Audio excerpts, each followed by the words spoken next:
इस पूरे खबर पर अधिक जानकारी के लिए छत्तीसगढ़ स्टेट हेड सचिन श्रीवास्तव हमारे साथ जुड़ चुके हैं। जी सचिन जी, जैसा कि देखा जा रहा है कांग्रेस लगातार अपने हार की समीक्षा कर रही है। इसी के साथ ही खबर ये भी निकल कर आ रही कि कांग्रेस जल्द ही नेता प्रतिपक्ष का ऐलान भी कर सकती है। जी बिल्कुल, देखिए मैं आपको बता दूं कि छत्तीसगढ़ में लगातार कांग्रेस में अभी समीक्षा बैठक चल रही है। हार की जिम्मेदारी किसको मिले? देखिए सबसे बड़ी बात है कि देखिए 2018 में जब चुनाव हुआ था तो इन्होंने बहुमत से अपनी सरकार बनाई थी। लगभग 68 सीटों पर अपनी सरकार बनाई थी और जब इन कई जगह उपचुनाव हुआ तो इन्होंने 73 सीटों पर अपनी सरकार को पहुंचा लिया था। तो देखिए लगातार बीच बीच में जीत भी इनको हासिल हो रही थी, उपचुनाव में भी इनका परिणाम पॉजिटिव आ रहा था। मगर 2018 के बाद जब 5 साल बाद चुनाव होता है 2023 में, तो इनको करारी हार मिलती है। सिर्फ 90 विधानसभा सीटों में इनके पास 75% सीट, मगर जब इनको हार होती है तो कहीं ना कहीं उनको बहुत ज्यादा हार का सामना करना पड़ता है और सीट बहुत ज्यादा कम हो जाती है, 35 सीट में पहुंच जाती है कांग्रेस। मगर इसका जो भी कौन इसका पूरा रूप लेगा कि किसके कारण हारे हैं। जैसे बीजेपी ने 2018 में जब बीजेपी हारी थी तो रमन सिंह ने जिम्मेदारी लिया था कि ये मेरे कारण या फिर मैं इस कारण से इस विधानसभा को मैं हार गया हूँ। तो देखिए लगातार एक जिम्मेदार व्यक्ति होता है हर चीज के पीछे, मगर कांग्रेस में अभी कोई भी जिम्मेदारी लेने के लिए तैयार नहीं है।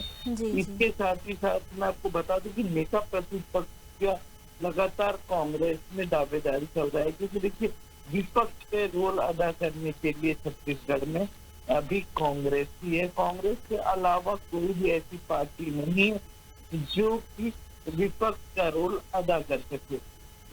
आम आदमी पार्टी की मैं बात करूं तो आम आदमी पार्टी एक सीट भी छत्तीसगढ़ में नहीं लाई, तो मतलब उसकी जनसंख्या बहुत कम है, लोग बहुत कम है, तो विपक्ष का रोल वो भी अदा नहीं कर सकती। मगर कांग्रेस छत्तीसगढ़ में विपक्ष का रोल अदा कर सकती है, मगर इसमें नेता प्रतिपक्ष को लेकर लगातार बैठक हो रही है। माना जा रहा है कि सीनियर विधायक को देखकर एक नेता प्रतिपक्ष बना दिया जाएगा। मगर देखिए देखने वाली बात है, मुकेश बघेल लगातार आक्रामक रूप से विपक्ष का रोल पहले अदा कर चुके हैं। 2018 के पहले उन्होंने बहुत तेजी से बीजेपी को अलग अलग तरीके से घेरा था।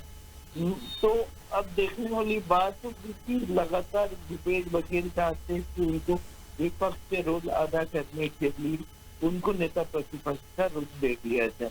मगर देखने की बात ये होगी कि कांग्रेस इसको किसको देती है, क्योंकि देखिए लगातार हार का जिम्मेदार कौन होगा, इसकी समीक्षा बैठक चल रही है लगातार। अब क्यों हारे, क्या कारण था, इतना अचानक इतनी सीट कम कैसे हुई, वहीं पर नेता प्रतिपक्ष को लेकर भी कांग्रेस में विवाद चल रहा है कि कौन नेता प्रतिपक्ष का रोल अदा करेगा। अभी तक माना जा रहा है कि जो सीनियर विधायक है उनको ही नेता प्रतिपक्ष का रूप दिया जाएगा।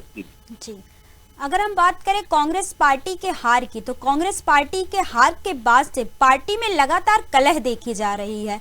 पार्टी के जो नेता है एक दूसरे पर आरोप लगा रहे हैं कि इनकी वजह से पार्टी की हार हुई।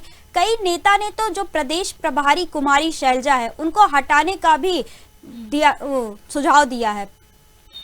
देखिए मैं आपको बता दूं कि देखिए सबसे बड़ी बात है जिम्मेदारी लेना, और इससे बात है कि देखिए छत्तीसगढ़ में चुनाव के समय में लगातार जब सीट वितरण हो रहा था उस समय से कहीं ना कहीं छत्तीसगढ़ में जो नेताओं के बीच कांग्रेस में मतभेद जा दिख रहा था, वो सामने आ जा रहा था कि पार्टी में या फिर पार्टी के अंदर मतभेद होता है तो कहीं ना कहीं चीजों को दबा लिया जाता है। मगर ये पूरा रूप से आप इस चीज को देखेंगे वो सामने आ गया, और उस समय से लगातार जो सिटिंग एमएलए थे तो लगभग 30 से 35 सिटिंग एमएलए को सीट नहीं दिया गया, तो वो कहीं ना कहीं बहुत ज्यादा नाराज थे। तो उन 35 से 35 सीटों में देखेंगे जिसको नया चेहरा मिला वो पूरी से कांग्रेस के जितने भी लोग थे वो साफ हो गए, उनको जीत हासिल नहीं हुई। सरगुजा संभाग देखेंगे जिसमें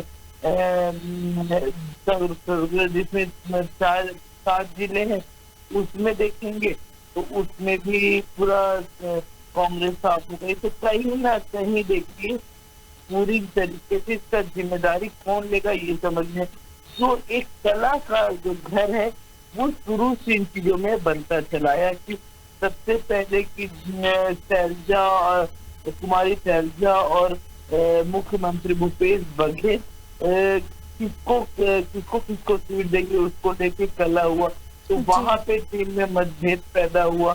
तो लगातार जो पार्टी के वरिष्ठ नेता हों या फिर पुराने एमएलए हों, वो लगातार आरोप लगा रहे हैं, कोई भूपेश बघेल पे लगा रहा है तो कोई शैलजा पर लगा रहा है, और लगातार उनसे मांग की जा रही है शैलजा को हटाने की या फिर भूपेश बघेल को ऊंचा पद न देने की। तो लगातार देखिए ऐसी बातें सामने आ रही है जिससे कांग्रेस में कला का घर बना हुआ है। और सबसे बड़ी बात इसमें ये है कि जिम्मेदारी अगर कोई लेता है तो ये पूरा मामला शांत हो सकता है, मगर यहाँ पे जिम्मेदारी लेने वाला व्यक्ति कोई भी नहीं है। इसमें कई कांग्रेसी बड़े नेताओं को भी कांग्रेस से हटाने का फैसला भी लिया गया, जो सिटिंग एमएलए थे उनको हटाने का। कई लोग को जसपति सिंह को उन्होंने कंप्लेन किया तो उनको कारण बताओ नोटिस आया कांग्रेस से।